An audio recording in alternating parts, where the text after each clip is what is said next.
Hello আত্মীয়রা, আজ শুক্রবার সকাল সকাল বেরিয়ে পড়লাম কাজের উদ্দেশ্যে। তাই ভাবলাম একটা ভিডিও করি। আজকের যে অবস্থা, মানে আপনারা দেখতে পাচ্ছেন যে আজকে যে অবস্থা, চারিদিকে এত পরিমাণে কুয়াশা যে এই কুয়াশার জন্য মানে কোনো কিছুই দেখা যাচ্ছে না। যে আমি জোরে গাড়ি চালিয়ে কাজটা দ্রুত শেষ করে তাড়াতাড়ি বাসায় ফিরবো, এমন কোনো পরিস্থিতি আজকের দিনে ছিল না।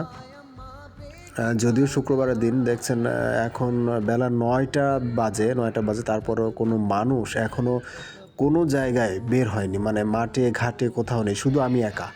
মানে যেদিকে তাকাবেন মানে শুধু কুয়াশা আর কুয়াশা। মানে আমি যে বাইকটা চালাচ্ছি, বাইকটা 5-10 সর্বোচ্চ হলে 15 কিলোমিটার পার আওয়ারে চালাতে পারছি, তার বেশি পারছি না। তো আমি খুব মানে এমনিতেই মানে খুব স্লো যেতে হচ্ছে। এজন্য ভিডিওটা করলাম যে আসলে উত্তর অঞ্চলের যে অবস্থা এখন বর্তমান, মানে এত পরিমাণে কুয়াশা, শীত। দেখেন কোথাও যদি আপনি একটা মানুষ বা একটা প্রাণীর দেখা পান, একটা রাস্তায় একটা শিয়াল, কুকুর, মানে কোনো মানুষই নাই। যদিও বা মানে এত পরিমাণে আবহাওয়ার অবস্থা খারাপ, মানুষের কোনো দেখাই নাই। মানে ভাবছি যে আমি কোথায় যাচ্ছি, যে এই একটা গাড়ি, দেখেন কত সময় পরে একটা গাড়ি আসলো। আসলে এইখানে সারভাইভ করা এখন একটা গাড়ি খুবই কঠিন। যে প্রচুর প্রচুর ঠান্ডা এই উত্তরাঞ্চলে এখন, এতটাই ঠান্ডা যে মানুষ টিকে থাকা কঠিন। তারপরেও মানুষ কিন্তু কাজের জন্য বের হচ্ছে। দেখেন এই যে মানে ট্রাকগুলো, মানে মানুষ কাজের জন্য বের হচ্ছে। যেমন আমি বের হয়েছি, আমার কাজ আছে, আর অনেকেই বের হয়েছে।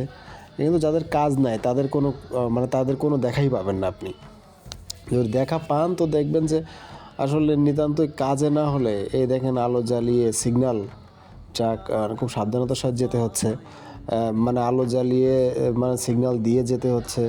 কোনো মানুষের কোনো দেখা নাই। যদি এখানে কোনো অঘটনও ঘটে তো দেখার কেউ নেই, ধরারও কেউ নেই, একমাত্র মহান আল্লাহ তাআলা ছাড়া। দেখেন বৃষ্টি, মনে হচ্ছে বৃষ্টি পড়ছে রাস্তায়, সব কুয়াশার পানি, মানে সব হচ্ছে আপনার কুয়াশার পানি পড়ছে, কিন্তু মনে হচ্ছে বৃষ্টিতে রাস্তা ভিজে একাকার। এই সকাল সকাল বের হয়েছি যাতে সকাল সকাল ফিরে যেতে পারি বাসায়, এই জন্য শুক্রবারের দিনটা একটু কাজে লাগাচ্ছি। তো কী আর করবো, দেখেন কাজ তো করতেই হবে, সবার জন্যই কাজ করতেই হবে, কাজ ছাড়া তো আর থাকা যাবে না। এইখানে দেখেন কিছু মানুষ আবার এখানে, মানে কিছু মানুষ বসে আছে, আড্ডা দিচ্ছে। এমনি মানুষের ঠান্ডায় কোনো কুল কিনারা নাই, তারা আবার এখানে আড্ডা দিচ্ছে, বসে গল্প করছে। মানে আমার অবস্থাই খারাপ, মানে টিস্যু দিয়ে নাকে, মানে আমার কোল্ড অ্যালার্জি আছে, এই জন্য টিস্যু দিয়ে আর আবার মাস্ক পরে যতটুকু সেফটি থাকা দরকার ততটুকুই থাকার চেষ্টা করছি। একটা পল্লী গ্রামের মধ্যে চলে আসছি। গ্রাম, সবই গ্রাম। তো দেখুন কোনো মানুষ, আমি যে